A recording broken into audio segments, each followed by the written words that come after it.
Prečo mám rád slovenčinu, prečo mám rád Slovensko. Vyhodnotenie regionálneho kola súťaže.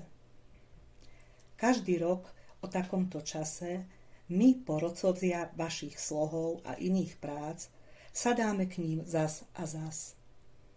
Ďakujeme vám za to množstvo práce, ktoré ste vynaložili pri tvorbe literárnych útvarov na tému Prečo mám rád slovenčinu, prečo mám rád Slovensko.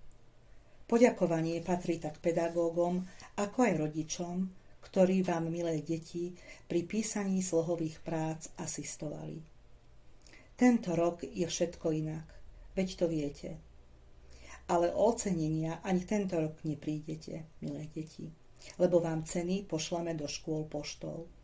A Krajská knižnica Ľudovíta Štúra vo Zvolene ešte okrem ocenených žiakov sa rozhodla, že ocení všetky školy, ktoré sa do súťaže zapojili a poslali svoje práce do knižnice. Môžete sa tešiť na peknú knižnú nádielku.